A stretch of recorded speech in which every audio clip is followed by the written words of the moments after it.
L'idée un peu de ces deux enseignements, c'est eh bien, de grandir dans l'amour. Je pense que vous êtes convaincus que l'amour est le pilier du couple, de la famille, de notre relation avec Dieu. Et alors, je vous propose d'essayer d'approfondir un peu cet amour ce matin, peut-être plus spécifiquement la relation dans le couple lui-même, et puis cet après-midi de voir vraiment comment notre amour est tourné vers Dieu, vers Jésus, qui nous aime infiniment et que nous sommes appelés aussi à aimer d'un amour tout particulier, alors même que vous aimez aussi votre conjoint et vos enfants. Voir un peu comment ces différents amours s'articulent. Alors, sans doute qu'il y aura des choses un peu exigeantes que je vais vous proposer, mais voilà, écoutez, vous prendrez ce qui vous convient. Alors, pour ce matin, vous voyez le titre de cet enseignement, le respect mutuel dans le couple à l'école des saints. On va notamment lire ensemble de larges extraits de Saint Jean-Paul II, et puis nous verrons aussi Marie et Joseph, puisque nous commençons l'Avent ce soir, et puis nous terminerons aussi avec Saint Paul et Saint Louis et Zélie Martin. Vous connaissez ces parents de la petite Thérèse, un couple canonisé, qu'on a déclaré saint en tant que couple. Évidemment, ce n'étaient pas les premières personnes mariées à être déclarées saintes, ça c'est une évidence, mais en tant que couple, c'était les premiers. Voilà, le respect mutuel. Alors oui, parce que, vous voyez, ce que je vous propose de voir un peu ce matin ensemble, c'est la question de la juste relation dans le couple. Juste relation dans le couple. Vous vous aimez, ça je n'en doute pas, mais l'amour, c'est un mot générique qui peut avoir de multiples résonances, qui peut cacher de multiples réalités, et qui peut qui peut toujours grandir. Voilà, qui peut toujours grandir. Alors, par rapport à cet amour dans le couple, on peut dire qu'il y a comme deux extrêmes. Un idéal de fusion, d'un côté, et puis d'un autre côté, alors là, ce n'est pas un idéal, on pourrait dire que c'est un contre-idéal, je ne sais pas comment trop le décrire, une simple juxtaposition. La fusion, ça serait de vouloir toujours avoir les mêmes sentiments, les mêmes goûts, les mêmes pensées, toujours tout partager, avoir toujours les mêmes vouloirs. Alors, ça peut-être que c'est quelque chose qui est plus présent quand on est très fortement amoureux, quand on est fiancé, et peut-être qu'après, on se rend compte que c'est pas tout à fait possible, mais peut-être que du coup, on peut tomber dans l'autre inverse, se dire, de toute façon, comme on n'a pas grand-chose qu'on peut partager, on va essayer de vivre juxtaposé, de façon indépendante, comme deux monades, deux entités vraiment distinctes qui n'ont rien à voir l'une avec l'autre. Mais bon, évidemment, c'est pas idéal, mais au moins, comme ça, on préserve la liberté de chacun. Chacun a son espace vital. En fait, on peut dire que ces deux extrêmes sont deux formes d'égoïsme. Dans le premier cas, ça serait vouloir que l'autre soit un autre moi-même, qui me ressemble tellement qu'en fait, il soit un déploiement de moi-même qui n'a rien, aucune aspérité par rapport à moi, mais du coup, c'est moi le centre. Et de l'autre côté, ça reste encore moi le centre, dans le sens où il faut que l'autre, surtout, ne me dérange pas. Surtout qu'il ne me dérange pas. Il fait ce qu'il veut, mais tout qu'il ne dérange pas. Voilà. Donc, dans les deux cas, un peu, c'est moi la référence, l'autre étant au service de mon bien-être. Évidemment, aucun des deux n'est vraiment vivable, ce sont deux extrêmes. Voilà. La fusion qui conduit assez vite à la déception, et la juxtaposition qui conduit assez vite à l'indifférence. Le problème qui est derrière cela, c'est que, il me semble, c'est qu'on cherche un amour parfait qui me comble à un point, en fait, que seul Dieu peut me combler à ce niveau-là. Aucun être humain ne peut combler le désir d'amour d'un homme ou d'une femme, car nous sommes faits pour l'infini. Alors ça, c'est un point que nous développerons particulièrement cet après-midi. Mais je crois qu'en fait, c'est ça. C'est parce que on a un grand idéal d'amour et puis il y a forcément des déceptions. Alors, qu'est-ce qu'on en fait? Est-ce qu'on est juste désabusé? On va juste essayer de recoller un peu les pots cassés, puis de trouver un modus vivendi qui convienne. Est-ce qu'on va essayer quand même de grandir dans cet amour avec confiance et avec Dieu? Alors, une voie pour grandir dans cette juste relation, dans ce respect mutuel, cette juste relation dans le couple, je crois que c'est le pape Jean-Paul II qui nous donne une belle piste en parlant de dons désintéressés. Alors c'est mon premier point, l'enseignement de Saint Jean-Paul II. Alors, avant de parler du don désintéressé, c'est un texte qu'il a écrit en 94. Juste avant, je vous redonne un peu ce qu'il décrit comme étant les 3 grands types d'amour, 3 degrés d'amour, hein, progression dans l'amour. Vous savez que Jean-Paul II, il a fait toute une série de catéchèses sur l'amour humain, hein, qu'on a rassemblé dans ce qu'on a appelé la théologie du corps. Est-ce que certains ont déjà entendu parler de la théologie du corps, hein? Est-ce que certains ont déjà lu des textes de Jean-Paul II sur la théologie du corps? Ah, voilà, c'est un pavé, hein, je ne l'ai pas apporté là. En fait, ce sont des catéchèses du mercredi qu'il a. En fait, je ne sais pas depuis quand, mais enfin, en tout cas, au moins depuis Jean-Paul II, tous les papes, tous les mercredis font une catéchèse. Hein, quand on va à Rome, on peut aller à la salle Paul VI, ou quand il fait beau, c'est même place Saint-Pierre, où pendant, je ne sais pas, une demi-heure, 3/4 d'heure, le pape enseigne sur un thème qu'il choisit. Et alors, le pape Jean-Paul II, eh bien, lui, il avait choisi donc ce thème de théologie du corps, comment l'amour humain se déploie dans toutes ses dimensions, et il fait ça en prenant en revue, en fait, toute la Bible, tous les passages de la Bible, depuis la Genèse jusqu'à l'Apocalypse, qui parlent de l'amour. Voilà. Donc c'est un parcours, hein, très, très beau, très, très développé. Donc en livre, et aussi il y a des livres là, sur cela, pour aider un peu à entrer dans la pensée de Jean-Paul II, qui est une pensée très riche, mais qui n'est pas toujours simple à aborder. Hein. Si vous avez déjà lu des textes de Jean-Paul II, il y en a qui accrochent tout de suite, d'autres, c'est plus difficile. Moi, je sais que j'ai parfois un peu de mal. On dit qu'il a une pensée circulaire, dans le sens où il dit quelque chose, puis il le développe un peu, puis il revient à la première affirmation, puis il la redéveloppe un peu différemment, puis il revient à la première affirmation, qu'il redéveloppe encore. Enfin voilà, on n'est pas forcément trop dans cette façon de penser, mais voilà. Alors, les 3 degrés de l'amour. Oui, et donc si vous voulez un bon livre là-dessus, sur un peu donc, la pensée de Jean-Paul II sur le mariage, il y a un livre qui s'appelle Le mariage selon Jean-Paul II. Voilà, Le mariage selon Jean-Paul II de Yves Semen. Yves Semen, S-E-M-E-N, mariage selon Jean-Paul II. Voilà. Alors, dit premier degré de l'amour, c'est l'amour d'attrait. Alors ça, c'est typiquement tomber amoureux. On tombe amoureux car on est séduit par la beauté de l'autre, beauté physique, mais ça peut être aussi une beauté intérieure, tel aspect de la personnalité de l'autre qui me séduit. Et évidemment, avec le corps, hein, les sentiments qui sont vraiment très saisis, mais avec quand même une dimension quand même un peu centrée sur moi, parce que j'aime avant tout l'autre pour moi, notamment parce qu'il crée en moi le sentiment amoureux. Un sentiment amoureux qui est un sentiment agréable. Hein. J'espère que vous n'allez pas me dire le contraire. Mais du coup, est-ce que j'aime l'autre pour lui-même ou est-ce que parce qu'il crée en moi un sentiment agréable, hein, voyez. Donc en tout cas, premier degré dans l'amour, hein, cet amour d'attrait, qui est bon, hein, et les degrés supérieurs ne le nient absolument pas. Hein. Attention, hein. Voilà.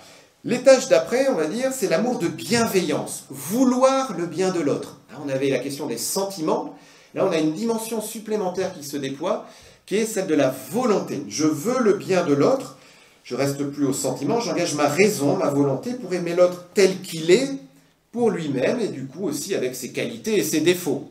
Je me rends compte que l'autre n'est pas parfait, mais c'est pas grave, ça fait partie de lui, et je veux son bien. Ce qui fait que je peux être même prêt à me sacrifier pour lui. Alors, Le terme se sacrifier, bon, il n'est pas forcément le meilleur, hein, mais enfin, on comprend à peu près ce que ça veut dire, quoi. Je suis capable de faire quelque chose qui ne me plaît pas forcément, mais parce que j'aime l'autre, hein, parce que je veux son bien, la bienveillance, je veux le bien de l'autre. Voilà. Et ensuite, ajoute le pape Saint Jean-Paul II, il y a encore l'amour proprement sponsal, proprement des époux, qui est l'amour don de soi. L'amour sponsal consiste dans le don de la personne. Son essence est le don de soi-même, de son propre moi. Là, c'est pas juste l'autre qui fait quelque chose pour moi, c'est pas juste moi qui veux faire de temps en temps des choses pour l'autre, mais c'est qu'en fait, toute ma personne, elle est pour l'autre. Toute ma personne, mon corps, mon âme, mon esprit, ma dimension religieuse, tout est tourné vers l'autre, tout est potentiellement donné à l'autre. Évidemment dans une réciprocité, hein, parce que appartenir à l'autre, s'il n'y a pas d'amour et s'il n'y a pas de réciprocité, ça s'appelle l'esclavage. Hein, donc attention quand même. Voilà. Mais là, on parle évidemment, hein, de se donner entièrement à l'autre dans le cadre de cet amour conjugal. On ne se réserve pas une partie de son existence pour soi, indépendamment de son couple ou de sa famille. Ça ne veut pas dire évidemment qu'on ne va pas prendre du bon temps pour soi.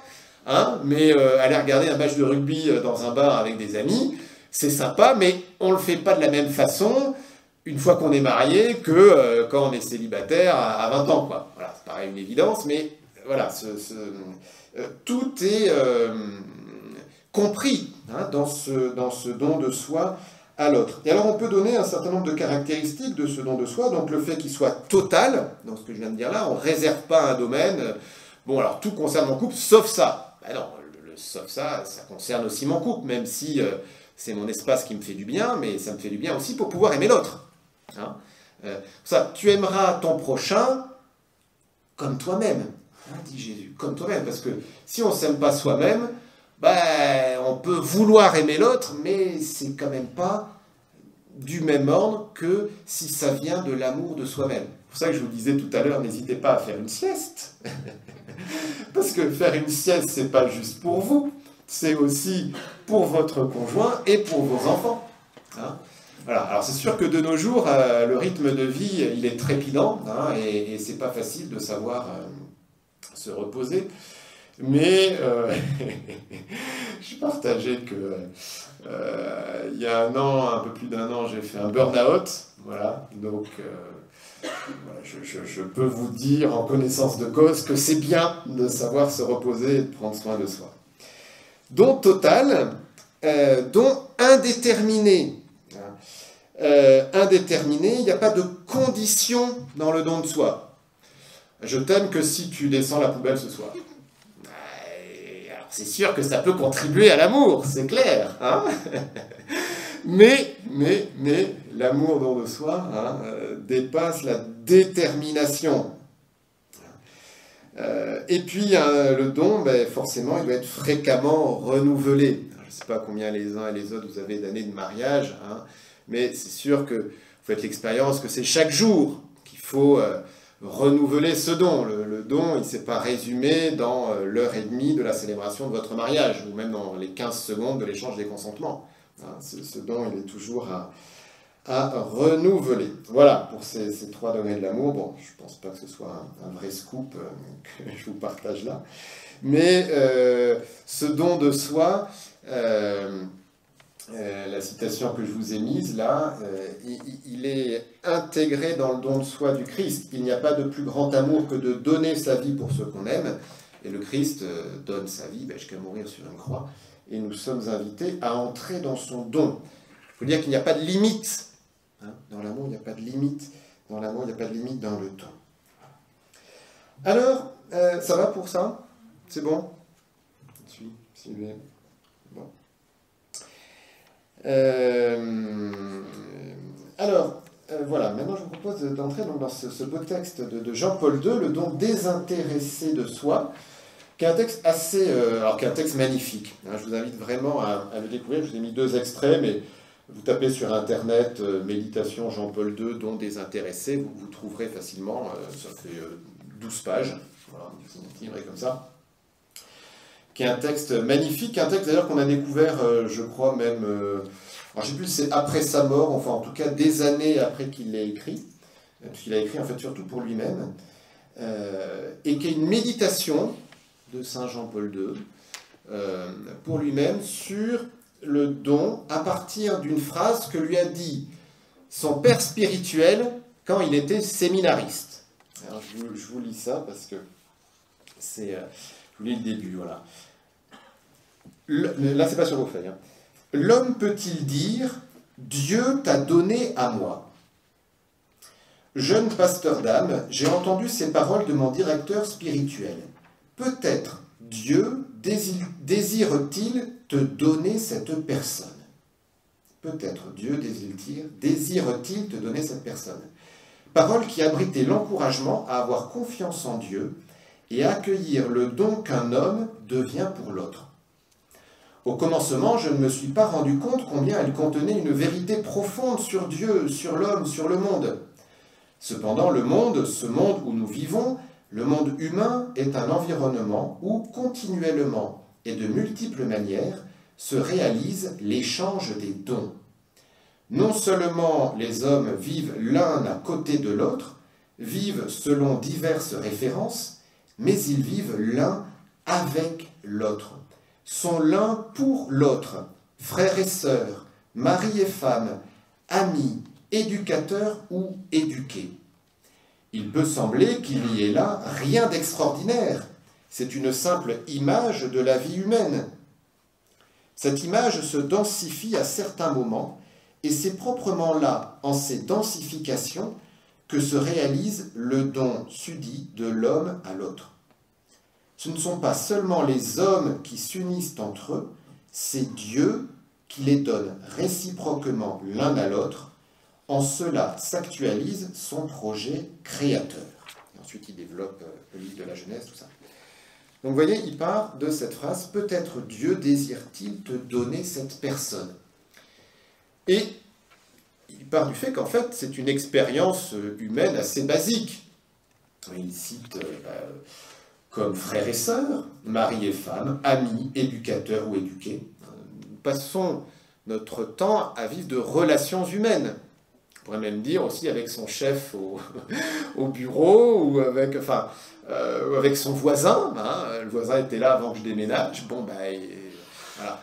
Et ces relations humaines, Jean-Paul II réfléchit là-dessus en disant c'est pas juste, il y a une personne à côté de moi, il y a cette juxtaposition dont je vous parlais au début, bon, elle est là, voilà. Mais Dieu t'a donné à moi. Dieu t'a donné à moi. Et alors là, il y a une dimension supplémentaire. C'est-à-dire que c'est plus une relation banale, mais c'est une relation qui, tout de suite, prend une dimension un peu divine. Et Jean-Paul II va développer en particulier, évidemment, la relation conjugale. Parce que là, en plus, il y a un sacrement. Un engagement qui est pris devant Dieu, avec Dieu, pour Dieu. On va le voir. Voilà, en tout cas, ça c'était pour vous donner un peu le cadre de cette réflexion. Peut-être Dieu désire-t-il te donner cette personne. Et alors, je vous ai mis donc sur vos feuilles, le premier extrait sur vos feuilles, le A, en fait la fin de cette méditation. Et on va retenir en particulier les dernières phrases. Alors, voici ce que dit Jean-Paul II donc à la fin de cette méditation. Il est juste d'ajouter, enfin, que dans la présente méditation sur le don désintéressé, se trouve d'une certaine manière caché un long chemin, un itinéraire intérieur qui m'a porté, depuis les paroles que j'ai entendues dans ma jeunesse sur les lèvres de mon directeur spirituel, donc c'est ce que je viens de vous lire, peut-être Dieu désire-t-il te donner cette personne, jusqu'à ce totus tuus, vous connaissez, c'est un peu la devise de Saint Jean-Paul II, je suis tout à toi, qui est une phrase en fait de Saint Louis-Marie Grignon de Montfort, et pour Jean-Paul II, c'est son don à la Vierge Marie. Donc il part, vous voyez, de cette méditation, hein, il part depuis cette expérience de jeune, jeune prêtre ou jeune séminariste, je ne sais plus, de faire l'expérience que Dieu nous confie des personnes, puis il a réfléchi notamment au couple, et puis finalement que nous sommes aussi en relation avec la Vierge Marie, puis il a toute une réflexion sur le féminin. Voilà. Je me rendais compte que la vocation sacerdotale aura mis sur mon chemin beaucoup de personnes, que Dieu m'aura confié de manière particulière chacune d'elles. Il donnera, il confiera. C'est alors à ce moment que surgit le grand besoin de ma garde à Marie, qui s'exprime dans les paroles de Totus Tuus. Ce n'est pas tant une déclaration qu'une prière, pour que je sois gardé de toute concupiscence, même la plus secrète, afin que je sois pur, c'est-à-dire transparent, devant Dieu et devant les hommes, afin que pur soit mon regard, mon écoute, mon esprit, afin que tout serve à la révélation du beau que Dieu donne aux hommes. Avant d'aller plus loin,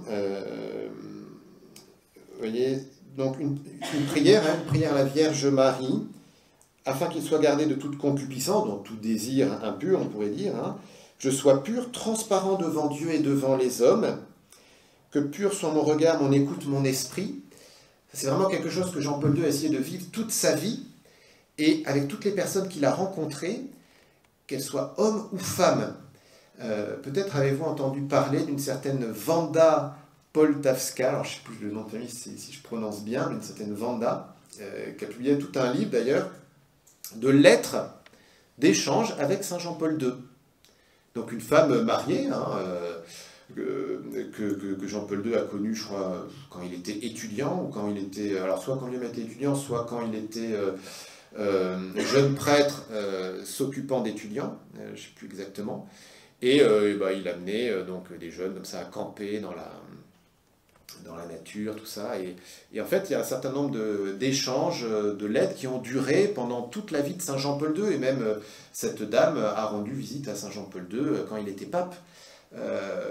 Et il partage d'ailleurs qu'elle l'a beaucoup aidé à entrer dans la profondeur de l'amour conjugal. Donc vous voyez comment là, le pape Jean-Paul II en fait, nous parle un peu de lui-même, de son désir, et comment il a cherché à toujours avoir cette juste relation avec les personnes qu'il a toujours considérées comme lui étant données par Dieu.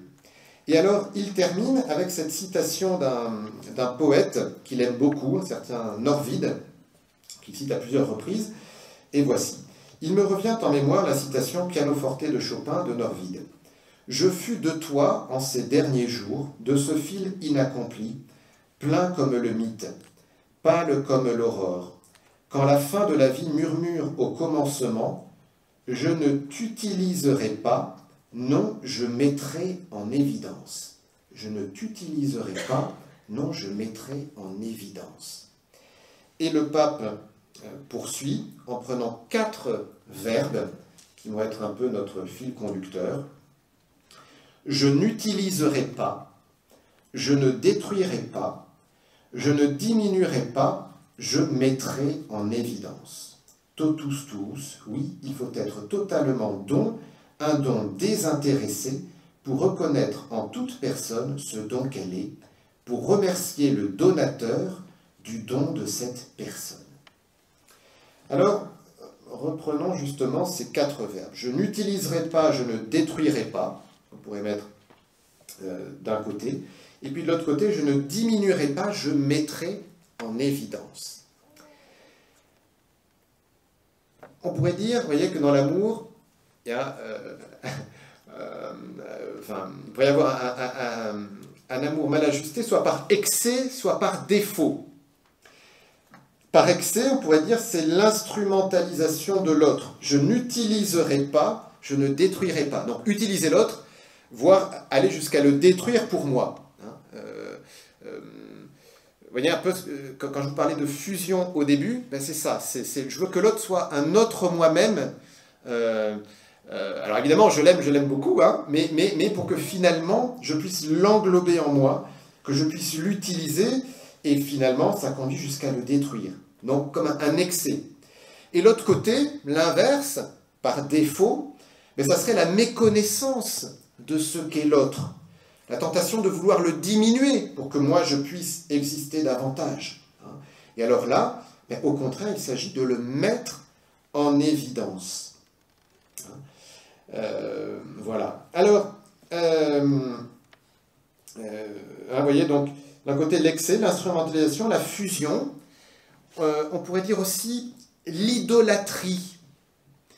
J'ai parfois rencontré, ouais, comme ça, des couples qui, ou un membre d'un couple qui disait, mais oui, moi, au départ, j'idéalisais mon mari ou ma femme, et presque on peut dire qu'il y avait une dimension d'idole. L'autre me fascinait tellement que c'était presque devenu un dieu. Alors, évidemment, toute proportion gardée, mais cette dimension un peu d'idolâtrie de l'autre, où l'autre, j'admire tellement ses qualités, que finalement, ce qui compte sont ses qualités et non pas la personne de l'autre. Et l'idolâtrie, vous voyez, l'intérêt de l'idole, là, vous savez le grand intérêt de l'idole, quel est le grand intérêt de l'idole, d'après vous? Le grand intérêt d'une idole.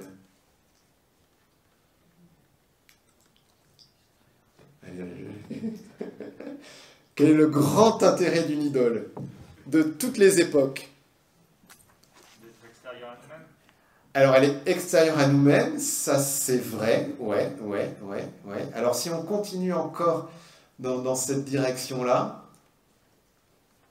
c'est que l'idole, fondamentalement, je la fabrique. Je fabrique mon idole. Je la dessine, je la sculpte comme je veux. Et donc, elle est entièrement à mon service. Alors, certes, je vais faire des sacrifices, mais concrètement, c'est moi qui la définis, l'idole. Vous voyez, il y a le psaume 114 qui dit « Leurs idoles, or et argent, ouvrage de mains humaines. Elles ont une bouche et ne parlent pas, des yeux et ne voient pas, des oreilles et n'entendent pas, des narines et ne sentent pas. Leurs mains ne peuvent toucher, leurs pieds ne peuvent marcher, pas un son ne sort de leur gosier. » L'idole, je la fabrique et elle ne parle pas. Donc je lui fais dire ce que je veux. C'est très pratique. C'est très pratique. Voilà. Donc, et alors forcément, le problème, c'est quand l'idole se met à parler. Parce que là, du coup, l'autre que j'idéalisais, mais que je m'étais construit comme je rêvais que l'autre allait me combler, il se met à parler pas comme je l'avais rêvé. Voilà. Donc là, voilà. Et donc, vous voyez, donc je n'utiliserai pas, je ne détruirai pas. Parce que du coup, oui, j'utilise l'autre, et puis du coup, quand l'autre, il ne correspond plus à l'idole que j'avais bien dessinée, on va essayer de le détruire. Voilà. Et inversement, la méconnaissance. Alors là, vous voyez, c'est l'inverse, c'est quand du coup, j'ai plus aucune attente. On pourrait dire d'ailleurs, et ça peut être assez dramatique, c'est que j'ai tellement été déçu par l'autre que mon attente de l'autre, c'est vraiment le strict minimum, quoi. Oui, il est gentil, bon, il descend la poubelle, il m'écoute un peu de temps en temps, et puis non, mais ça se passe bien, quoi, voilà, on se dispute pas trop, ça va. Mais vous partagez un peu entre vous? Oh, vous savez, non, mais on se dispute pas, bon. Oui, ok, mais voilà, j'avais un ami, alors là, c'était même avant de... il avait une petite copine, et donc évidemment, ils s'étaient mis ensemble assez vite, et il me racontait que, en fait, c'était vraiment la coloc, quoi. C'est-à-dire, ils étaient censés cheminer vers le mariage, mais en fait, chacun faisait son repas quand il voulait, il prenait le frigo, puis « Ah, t'es là? Tiens, oui, écoute, moi je me prépare ça. » Non, mais tu peux te préparer quelque chose, Mais bon, voilà, donc, vous voyez, on peut aller vraiment jusqu'à la coloc, quoi. Et ça, effectivement, soit parce qu'on a été déçu, soit au contraire pour éviter d'être déçu. On a tellement peur d'être blessé que finalement, on réduit la tension. C'est vrai dans le couple, mais c'est vrai dans toute relation, ou c'est vrai d'ailleurs même pour tout. Typiquement, je me suis inscrit à une retraite, mais j'ai pas trop d'attentes envers le Seigneur pour pas être déçu. Alors, oui, c'est sûr qu'il ne faut pas imposer à Dieu ce qu'il veut me donner au cours de la retraite, parce que là, je fais de Dieu une idole. Mais en même temps, si j'ai aucune attente, il y a quand même un petit problème, quoi. Voilà. Donc, vous voyez, je ne diminuerai pas, je mettrai en évidence. Je mettrai en évidence. C'est-à-dire que oui, certes, l'autre a des choses qui ne me correspondent pas, qui ne me plaisent pas, peut-être, mais il a une richesse. Dieu l'a donné à moi. Dieu me l'a donné. Et donc, je vais essayer d'être attentif à voir quelle est la richesse de cette personne. Et cette richesse, même si cette richesse, moi, elle ne me parle pas forcément, mais c'est cette richesse que je vais mettre en évidence, que je vais développer, que je vais faire grandir. Une illustration de cela, rien à voir avec Jean-Paul II, mais est-ce que vous connaissez les 5 langages de l'amour? Est-ce que tout le monde a entendu parler de ça ou pas? Oui, ça va? Peut-être pas? Si? Oui, tout le monde a. Bon, 5 langages de l'amour, vous les connaissez? Alors, quels sont les 5 langages de l'amour? Allez, petite révision. Alors, les cadeaux, paroles valorisantes, service rendu, toucher physique, tendresse physique et moment de qualité. Voilà les 5. Bon, et vous savez que chacun est plus ou moins sensible à une dimension. On peut être sensible aux 5, mais souvent il y a quand même une dominante. Voilà. Et c'est vrai dans le couple, c'est vrai dans toute relation. Je pourrais vous partager, si vous voulez, une histoire personnelle avec ça. Bon, mais voilà. Donc, voilà. Et alors, quel est l'intérêt de savoir ça? Il y a un double intérêt.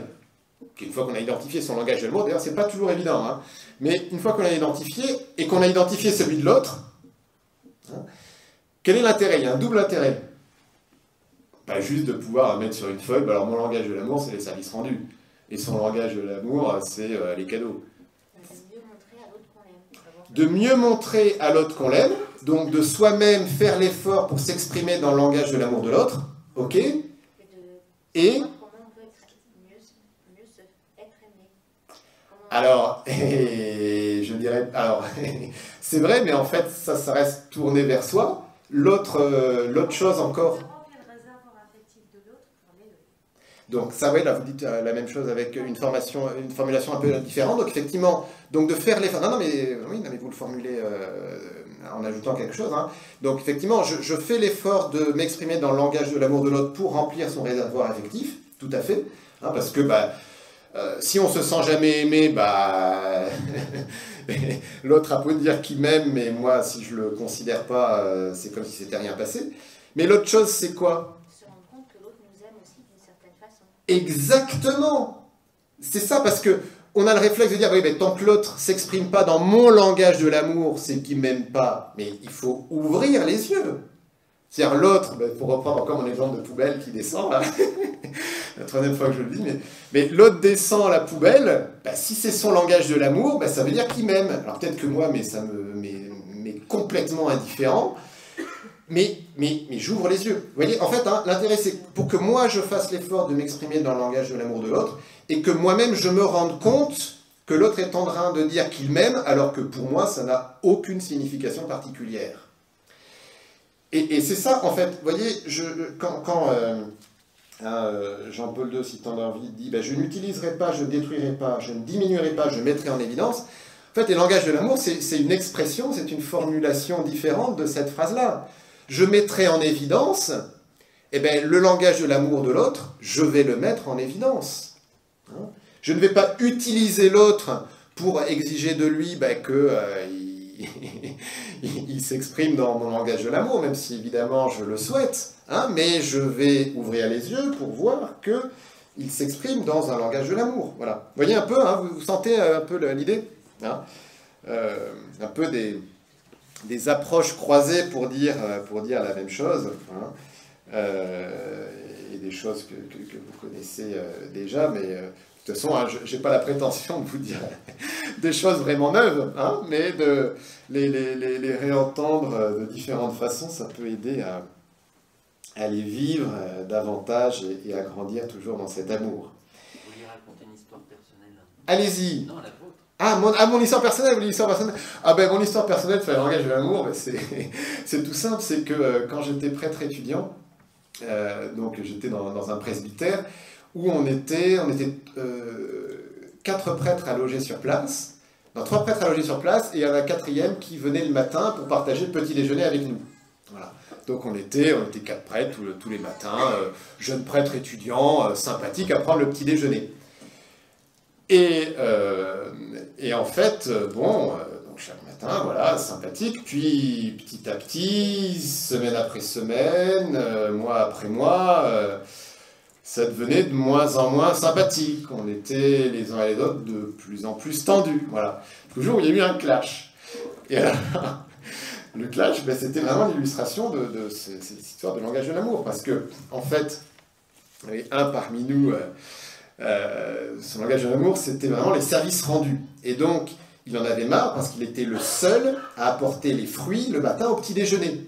Donc, et le pire, c'est que les autres lui disaient, mais il n'y a pas de pommes ce matin. Bah oui, mais c'est toujours moi qui les apporte. Pourquoi vous faites rien? Ah bah oui, non mais je sais pas. Mais, enfin, en tout cas, il n'y a pas de pommes. C'est dommage. Voilà.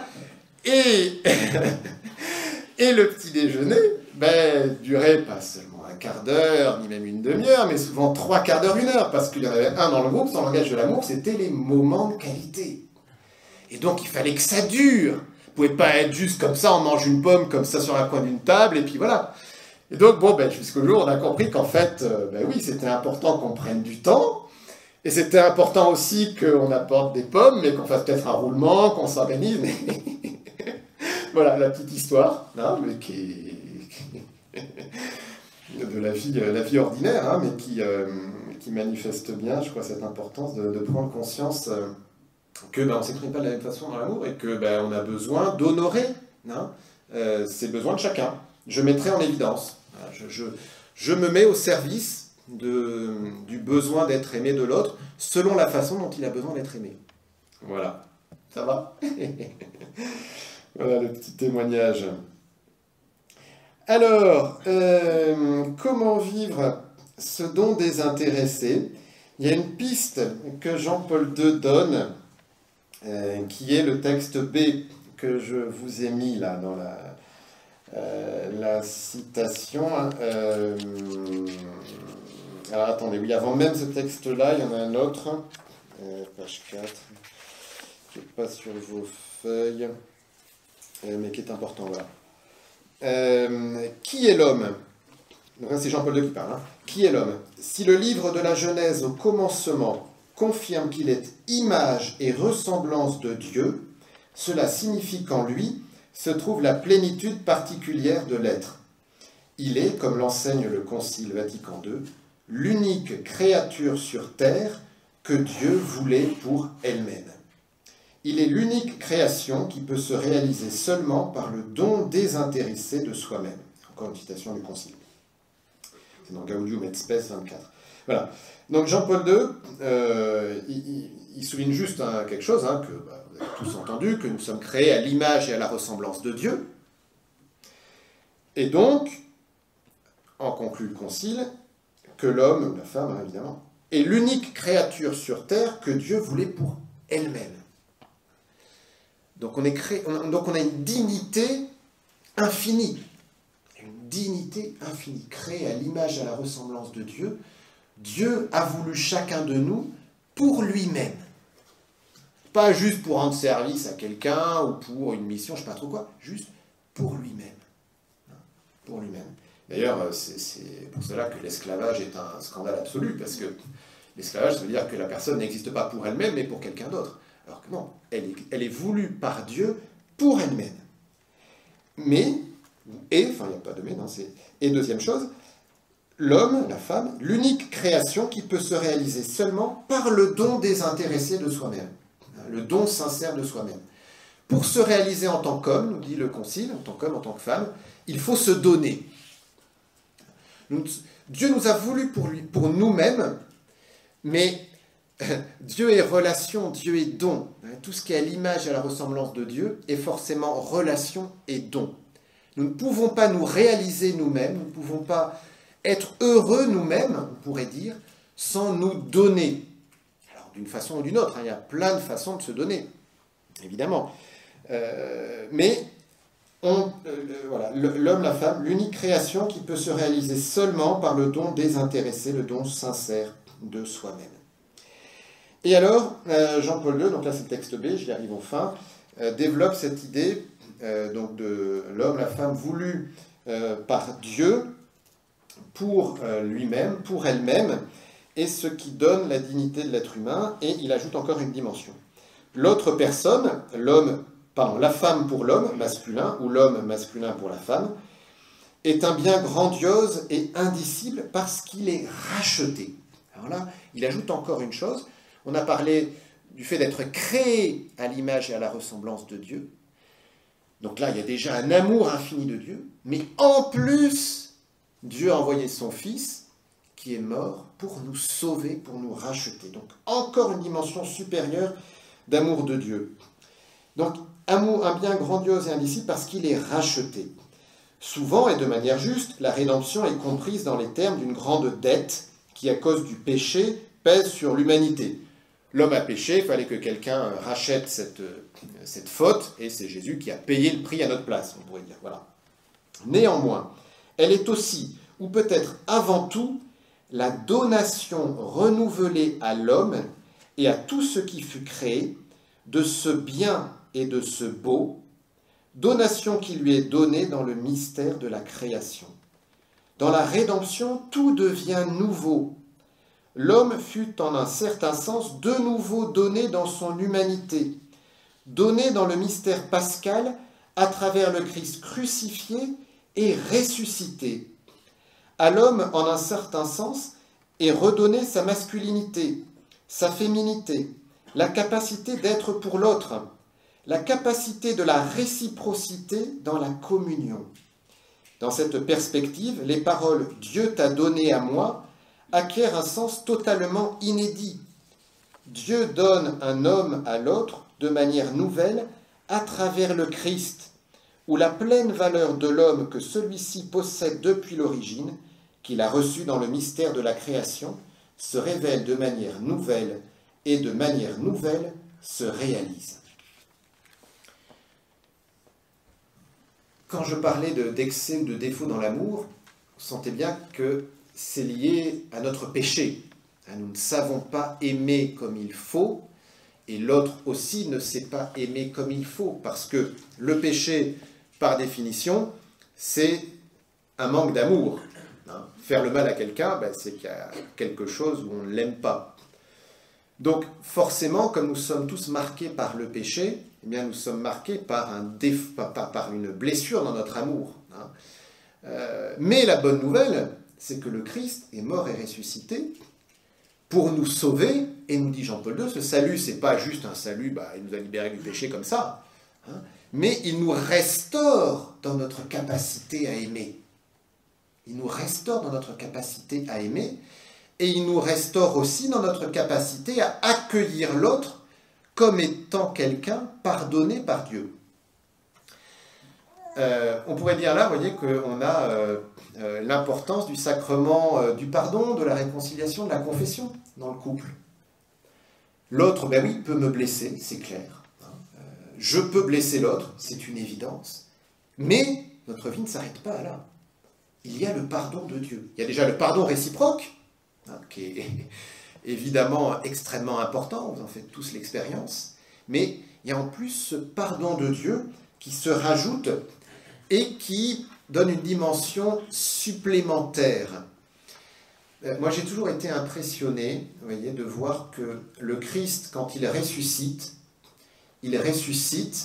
avec ses stigmates, avec ses blessures. Rappelez-vous, Thomas, il dit « Ah non, moi je ne croirai pas tant que je ne verrai pas Jésus ressuscité, tant que je ne mettrai pas mon doigt dans son côté. » Et Jésus lui dit « Bon, mais Thomas, viens, mets ton doigt là !» Ça veut dire que Jésus est apparu avec les stigmates, les plaies de la main, du côté. Alors qu'on pourrait dire, il est ressuscité, il a vaincu la mort, bon voilà, tout ça c'est effacé, c'est fini. Mais non, il a voulu garder quand même ses blessures, mais ces blessures, elles sont transfigurées, elles sont devenues source de lumière. Je pense que vous connaissez tous l'image peinte par Sainte Faustine du Christ miséricordieux, où on voit de rayons qui jaillissent de son cœur transpercé. Oui, c'est un cœur transpercé, mais c'est un cœur qui est source. Eh bien, vous voyez, pour nos blessures, c'est la même chose. Avec le Christ mort et ressuscité, nos blessures mutuelles que nous pouvons nous faire, si nous les plongeons dans l'amour de Dieu, elles peuvent, elles aussi, devenir paradoxalement source d'un plus grand amour, d'un amour sauvé. L'autre m'est donné à travers le Christ crucifié et ressuscité. C'était la phrase du milieu. Hein. L'homme fut en un sens de nouveau donné dans son humanité, donné dans le mystère pascal, à travers le Christ crucifié et ressuscité. Alors ça, c'est plein d'espérance. Hein. C'est plein d'espérance, parce qu'il n'y a aucune fatalité dans les blessures de l'amour. Hein. Avec le Christ, tout peut toujours redémarrer, être réintégré dans le Christ, être sauvé et du coup devenir transfiguré. Ça va jusque-là? Bon, alors on va continuer avec le deuxième point. Exemple de Marie et de Joseph. Alors pour le temps, je crois qu'on a commencé à 45 à peu près. Bon, on va voir, je dirais peut-être pas forcément tout, hein, mais... Alors l'exemple de Marie et de Joseph, tout simplement, c'est que nous entrons dans l'Avent. Donc on se prépare à Noël, et donc je pensais intéressant de regarder un peu comment eux-mêmes se sont préparés à Noël, on pourrait dire. Hein. Ça leur a pas pris 3 ou 4 semaines, mais plutôt 9 mois, et avec quelques péripéties. Hein, avec quelques péripéties, parce que, évidemment, Marie ne s'attendait pas à devenir enceinte de l'Esprit Saint, et Joseph ne s'attendait pas à avoir une épouse qui devienne enceinte de l'Esprit Saint non plus. Hein. Et je trouve que c'est intéressant de regarder le récit de l'annonciation à Marie et de l'annonciation à Joseph. Vous savez qu'on a un récit pour Marie en Saint Luc, un récit pour Joseph en Saint Matthieu, et de voir comment eux ont pu vivre ces 4 mots. Je n'utiliserai pas, je ne détruirai pas, je ne diminuerai pas, je mettrai en évidence. S'il vous plaît. Oui. Est-ce que vous faites un temps de questions-réponses, pas Écoutez, allez-y. Mais je peux attendre aussi, hein. Non, mais allez-y. Bon, parce que là, pour revenir un petit peu en arrière, Ouais. Quand vous dites, parce que j'ai noté moi dans ce que vous dites, Ouais. que l'amour humain n'est pas parfait, Oui. mais est-ce que l'humain peut recevoir l'amour parfait de Jésus? Est-ce qu'il est en capacité de le recevoir, l'amour de Jésus?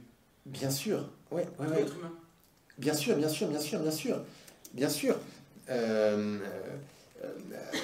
Parce que à ce que j'ai dit sur le fait que le Christ nous sauve, il faut ajouter que le fait d'être sauvé, c'est pas juste un enduit qu'on met pour cacher la misère d'un mur, c'est une restauration complète de notre être. Hein, nous croyons que le baptême, c'est pas juste Dieu qui fait comme si nous n'étions plus pécheurs. Le baptême, c'est une restauration complète de notre être selon Dieu. Alors certes, c'est le Concile de Trente qui le souligne, il reste la concupiscence, donc c'est sûr qu'en nous, il y a encore une inclination à faire le mal, mais notre être profond est entièrement restauré. Et donc, nous sommes capables d'aimer parfaitement. Ce qui est sûr, c'est que va y avoir des moments où on va quand même pécher. Enfin, on sait bien que nous ne sommes pas l'Immaculée Conception et que même avec la meilleure volonté du monde, il y aura bien des fois où nous aimerons pas complètement. Mais c'est pas parce qu'il y a des fois où nous aimons mal qu'il n'y a pas des fois où nous pouvons aimer parfaitement avec l'amour du Christ. Ça répond? Oui, donc, pour Oui, formuler, je comprends que on ne pourra jamais donner de l'amour humainement de manière parfaite à quelqu'un, mais on peut le recevoir parfaitement de Dieu. Alors, on peut recevoir cet amour parfaitement de Dieu. Après, notre amour, je pense que on peut avoir un amour parfait. Alors là, je ne sais pas, il faudrait réfléchir un peu théologiquement à la question. Est-ce qu'on est capable d'un amour parfait? Je dirais que on est capable d'un amour toujours plus grand, donc toujours plus proche de la perfection divine. Mais je pense quand même qu'on doit pouvoir dire qu'on est capable d'un amour parfait à certains moments. Je pense. Tout simplement parce que nous sommes unis à Dieu. Hein, nous sommes enfants de Dieu, nous sommes fils et filles de Dieu. Nous sommes sauvés, nous communions. Aussi, nous recevons le corps du Christ. Quand nous recevons l'absolution dans le sacrement de confession, nos péchés, ils sont pardonnés. Hein. Donc, je crois hein, que nous sommes capables d'amour parfait. Voilà. Sans doute pas tout le temps. Sans doute que cela aussi se développe, grandit, que cette perfection, oui, c'est une perfection de plus en plus grande. Après, il faudrait parler aussi, si vous voulez, de la croissance spirituelle, la croissance dans l'amour. Hein, et ça, on en parlera un peu d'ailleurs cet après-midi. Donc on pourrait dire qu'il y a des perfections de plus en plus grandes. Hein, mais en tout cas, je pense qu'il faut sortir d'une vision trop pessimiste où, de toute façon, l'amour que je peux donner à l'autre, il sera toujours médiocre. Hein, voilà, hein, il faut sortir un peu de l'aquabon, c'est sûr. Et en même temps, avoir conscience que même si de mon côté, il y a des moments, j'ai un amour parfait pour mon conjoint, pour mon époux, pour mon épouse, ça sera toujours en deçà de l'amour infini de Dieu auquel l'autre aspire quand même d'une façon ou d'une autre. Voilà. Vous voyez, c'est une réponse un peu subtile à différents étages. Voilà. Ça vous va à peu près? Oui, hein? Ce qui est sûr, hein, c'est qu'il faut... les choses ne sont pas binaires, c'est clair. En même temps, il faut vraiment avoir une vision pleine d'espérance et croire que Dieu nous comble, comme dit l'Écriture, au-delà de tout ce que nous pouvons imaginer ou concevoir. Hein. Trop souvent, on réduit nos espérances humaines envers les autres ou envers Dieu, d'ailleurs, à la mesure de notre expérience qui est toujours très limitée. Mais ce que Dieu a à nous offrir, c'est toujours infiniment au-delà. Hein. Et c'est le principe de la foi. Il y a Saint Jean de la Croix qui dit cette phrase très étonnante, hein, on obtient de Dieu autant qu'on en espère. Hein, on obtient de Dieu autant qu'on en espère. Donc, ayons de la foi, ayons de l'espérance, ayons de grands désirs. Hein. En même temps, on est réaliste, on ne va pas faire peser sur l'autre un fardeau qu'il n'est pas capable de porter. Hein. Mais en même temps, je suis en droit d'attendre beaucoup d'amour. Enfin, je ne sais pas comment dire.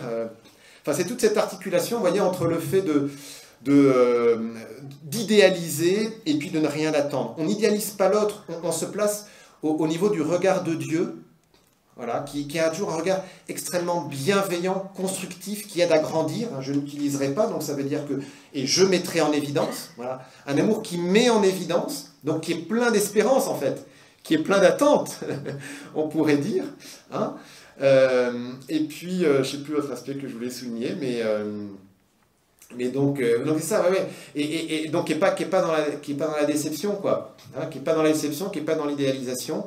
Et je pense que ce juste milieu, c'est cette bienveillance. Je mettrai en évidence. Hein, j'attends de l'autre. Enfin, je fais en sorte que l'autre puisse déployer tout ce qu'il a à déployer pour que je puisse, en me donnant à lui, et pour qu'il puisse se donner à moi.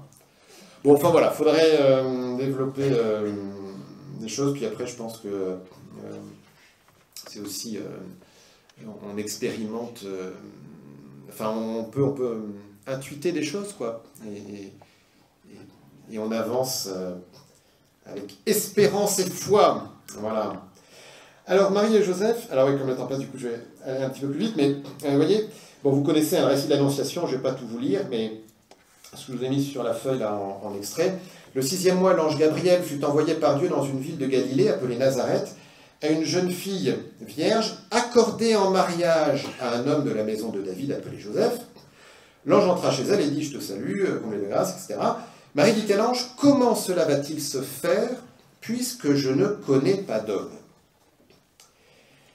Comment cela va-t-il se faire puisque je ne connais pas d'homme? Alors, c'est sur cette phrase que je vous invite à réfléchir. Alors, je n'ai pas du tout la prétention de la comprendre parfaitement, mais c'est juste un peu vous donner quelques échos par rapport aux éléments que je vous ai présentés jusqu'à présent. La première chose, c'est que le texte souligne que Marie, elle est engagée, elle est accordée un mariage. Alors, de ce que l'on peut connaître, a priori, ça veut dire que... Enfin, en tout cas, à l'époque, de ce que l'on peut connaître, le mariage se fait en 2 temps. Alors, c'est pas un temps de fiançailles, elle est vraiment, les deux sont pleinement engagés pour toujours, pour toute leur vie, mais ils ne commencent pas la vie commune tout de suite. Voilà. Ils ne commencent pas la vie commune tout de suite. Je pense sans doute aussi parce que, et ça on l'a encore dans certains pays, hein, parfois cet engagement, il est pris très jeune, quoi. Donc, bon, des ados de 14-16 ans, quel sens ça a d'habiter déjà ensemble, bon, voilà. Mais c'est pas pour autant qu'ils ne sont pas mariés.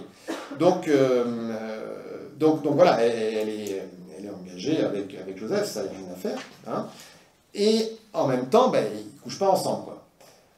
Donc, il y a cette question que Marie dit à l'ange, comment cela va-t-il se faire puisque je ne connais pas d'homme? Alors moi je la trouve très intéressante, donc toujours, je ne prétends pas dire toute la phrase, mais c'est vraiment quelques échos. Vous voyez, c'est déjà, elle ne se présente pas comme seule au monde. On pourrait dire, l'ange me dit, je vais être la mère du Messie, la mère du Fils du Très-Haut. Hein. Donc, voilà, ça suffit, quoi. Enfin, je veux dire, je suis la mère du Messie. Il ne peut pas y avoir une espérance plus grande pour une femme à l'époque de Jésus. Enfin, même d'ailleurs, c'est que pour une femme d'ailleurs, parce que même les hommes, voilà. Donc humainement, il n'y a pas d'attente plus grande possible, quoi. Donc elle est comblée. On pourrait se dire, Joseph, j'en ai pas besoin. Hein, j'en ai pas besoin. Donc, elle ne fait pas ça. Hein. Elle pose une question. Donc, je ne connais pas d'homme. Donc, alors, connaître, hein, c'est pas apprendre l'existence d'eux. Hein. Pour nous, c'est ça. Est-ce que je connais tel théorème mathématique? Non, connaître, ça veut dire avoir une relation intime. Alors, relation intime qui peut être sexuelle, mais qui peut être plus une intimité, quoi. Enfin, je veux dire, ou simplement une amitié forte. Hein, mais en tout cas, là, du coup, c'est évidemment le fait d'avoir des relations conjugales, on va dire. Voilà. Donc, comment ça va-t-il se faire parce que je ne connais pas d'homme? Donc, elle se place d'entrée de jeu, en fait, dans sa relation à Joseph. Est-ce que... En fait, c'est la question qu'elle pose à l'ange, c'est qu'est-ce que je dois faire vis-à-vis de Joseph? Est-ce que on doit s'unir pour avoir le Messie dont vous me parlez? Ou est-ce qu'en fait, non? Enfin bref, expliquez-moi, ange Gabriel. Hein, expliquez-moi, ange Gabriel. Mais je trouve que c'est une belle illustration, vous voyez, du fait qu'elle ne diminue pas Joseph comme si elle n'avait pas besoin de Joseph. Et en même temps, elle n'utilise pas Joseph pour ça. Elle pourrait dire, voilà, l'ange a parlé, ok, donc je vais me lire à Joseph et puis on n'en parle plus. Et Joseph, il va me servir à accomplir la promesse de l'ange. Hein, c'est pas Joseph qui est au service de la promesse de l'ange. Voilà, et elle n'utilise pas Joseph pour cela, hein, et elle ne fait pas non plus comme si Joseph n'existait pas. Hein, toujours par rapport à ces quatre verbes, hein, je n'utiliserai pas, elle n'utilise pas Joseph pour ça, hein, et elle ne diminue pas Joseph en faisant en sorte qu'elle n'a pas besoin de Joseph, voyez. Mais elle met Joseph en évidence. La question c'est ça, c'est je suis lié à Joseph, qu'est-ce qu'on doit faire? Et donc évidemment, l'ange après lui explique.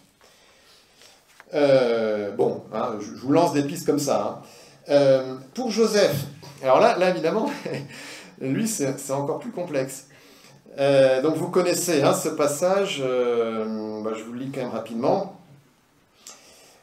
Donc Marie, sa mère, avait été accordée en mariage à Joseph. Or, avant qu'ils aient habité ensemble, elle fut enceinte par l'action de l'Esprit Saint. Joseph, son époux, qui était un homme juste, et ne voulait pas la dénoncer publiquement, décida de la renvoyer en secret.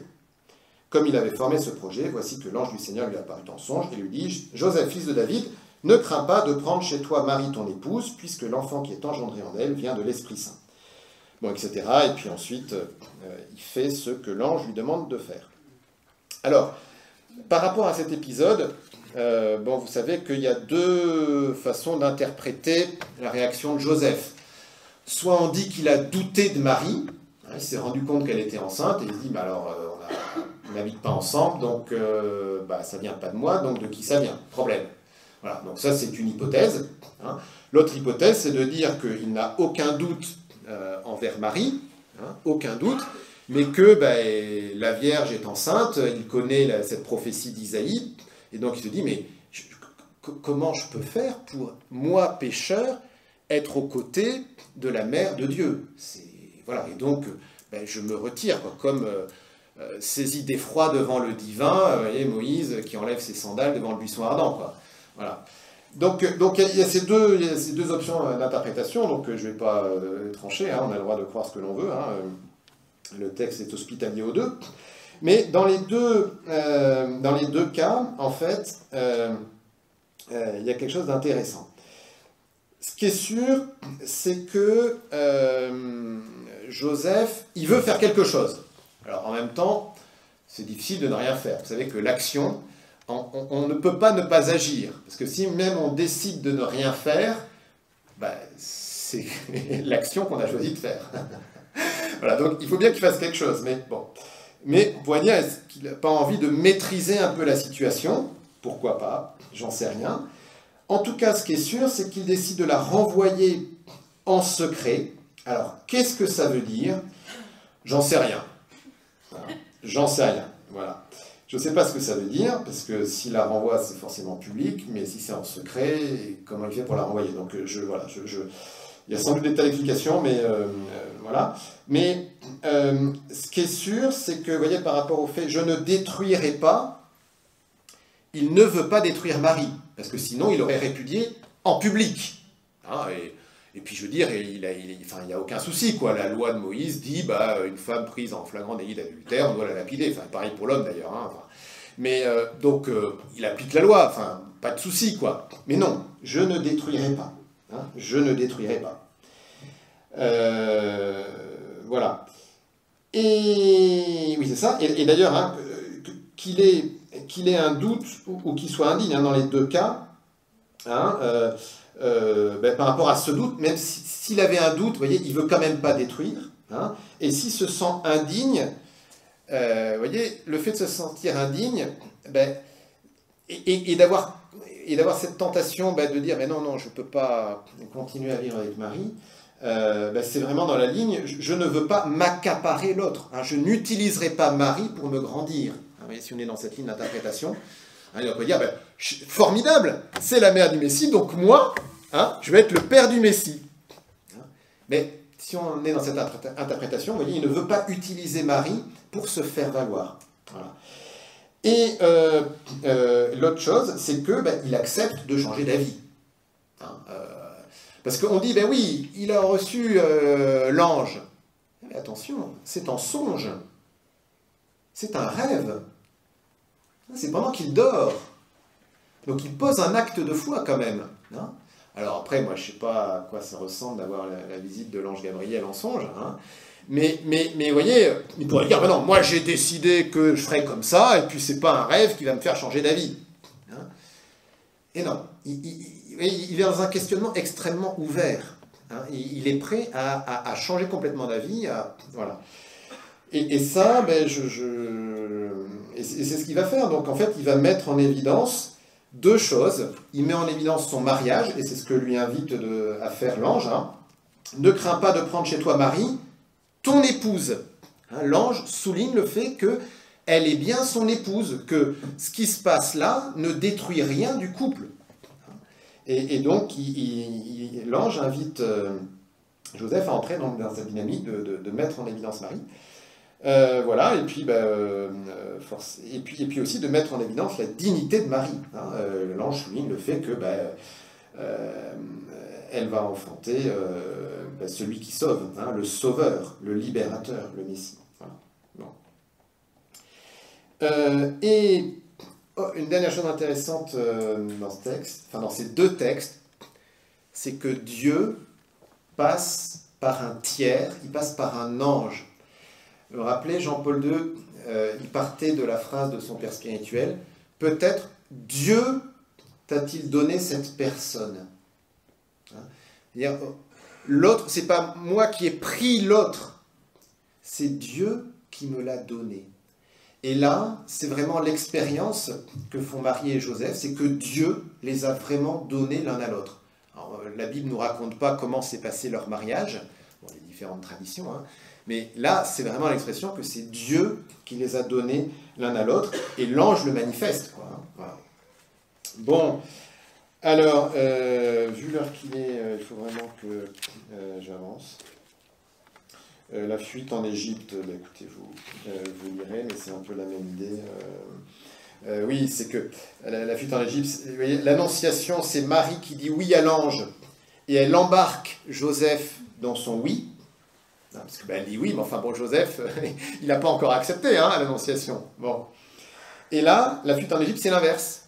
C'est Joseph qui obéit à l'ange, et il embarque Marie dans son obéissance. Hein, voilà. Alors, le troisième point, mais je vais aller très vite, c'est Saint Paul. Alors, je ne sais pas quelle est votre relation à ce passage d'Éphésiens 5.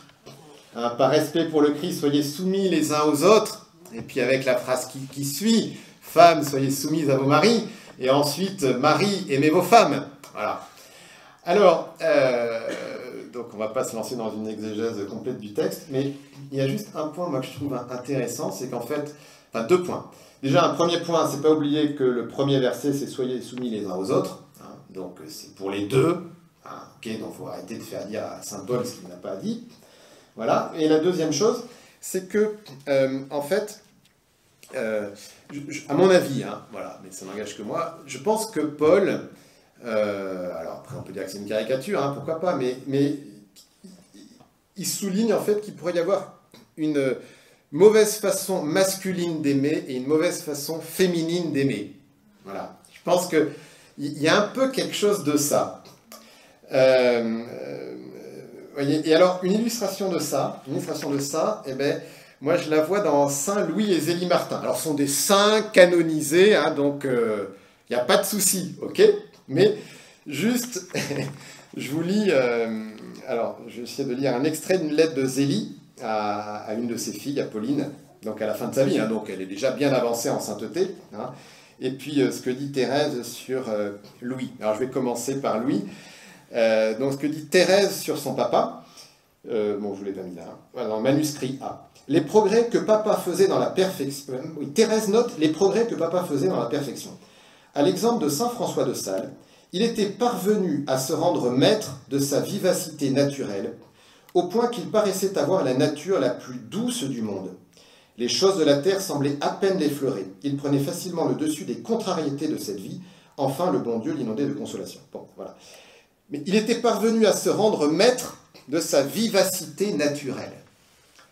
Sous-entendu, le papa de Thérèse de Lisieux devait sans doute à certains moments avoir quelques bonnes colères, hein, et on fera comme ça, et c'est tout. Hein, voilà. Donc, vous voyez, quand saint Paul dit, ben, hommes, aimez vos femmes, ben, vous avez le droit de leur montrer un peu de tendresse, d'affection, de ceci, cela. Voilà. Inversement, voici ce qu'écrit Zélie à une de ses filles, donc Pauline. Pour la retraite de Marie à la visitation, tu sais comme ton papa aime peu à se séparer de vous. Et il avait d'abord formellement dit qu'elle n'irait pas. On imagine sans doute hein, que Louis a dit non, ça suffit. Hein, bon, on ne reparlait pas de ça. Hein, bon. Enfin, vous voyez quand même que Louis, il a évolué dans sa vie après. Hein, mais enfin, voilà. Et alors, elle continue. Je le voyais si bien décidé que je n'avais pas essayé de plaider la cause. J'avais au contraire approuvé, bien résolu dans le fond à revenir à la charge. Hier soir, Marie se lamentait à ce propos. Je lui ai dit, laisse-moi faire, j'arrive toujours à ce que je veux et sans combat, et il y a encore 1 mois d'ici là, c'est assez pour décider ton père 10 fois. Je ne me trompais pas, car à peine 1 heure après, lorsqu'il est rentré, il s'est mis à parler très amicalement à ta sœur qui travaillait alors avec activité. Bon, me dis-je, voilà le moment. Et j'ai insinué mon affaire. Tu désires donc beaucoup faire cette retraite, dit ton père à Marie. Oui, papa. Eh bien, vas-y. Et lui, qui n'aime ni les absences ni les dépenses, m'affirmait encore hier, je ne veux pas qu'elle y aille, et certainement elle n'y ira pas. On n'en finit plus avec tous ces voyages du Mans et de Lisieux. Je disais tout comme lui, mais avec une arrière-pensée. Il y a longtemps que je connais la ruse du métier. Aussi, quand je dis à quelqu'un « mon mari ne veut pas », c'est que je n'ai pas plus envie que lui de la chose. Car lorsque les raisons sont justes de mon côté, je sais bien l'y décider, et je trouve que j'avais une bonne raison de vouloir que Marie aille à la retraite. Voilà. Bon, C'est une sainte qui écrit ça. Hein. Comment elle arrive à manœuvrer, voilà, pour arriver finalement à ce qu'elle veut. Hein. En même temps, vous voyez, on peut souligner l'aspect manipulation, si on veut, mais en même temps, on peut souligner le fait que elle rentre quand même dans un grand respect de son mari, quoi. C'est-à-dire qu'elle va pas... elle va pas d'entrée de jeu, son père dit, mais non, elle n'ira pas, mais si, elle ira, mais non, elle n'ira pas, mais si, elle ira, devant les enfants, etc., quoi. On peut dire qu'elle intègre la complexité de la personnalité de son mari, voilà, pour, petit à petit, alors, faire ce qu'elle veut, oui, mais en même temps, Louis, il a pas... il a dit oui, quoi. Enfin, je veux dire, il a, en connaissance de cause, pleinement adhéré. Hein, il a pleinement adhéré. Ça serait intéressant, en fait, de souligner la complémentarité, vous voyez, entre Louis et Zélie à partir d'un exemple comme ça. Hein. Et d'ailleurs, complémentarité, vous voyez, qui est hyper forte, parce que, je ne sais pas si vous savez, mais Louis Martin, il est devenu le commercial de sa femme. Hein, le commercial de sa femme. Lui, il avait sa boutique d'horlogerie, hein, et de bijouterie, et puis sa femme faisait du point d'Alençon, et puis finalement, il a vendu sa bijouterie, puis il s'est mis au service de sa femme en allant à Paris faire de la publicité pour les dentelles que réalisait l'entreprise de sa femme.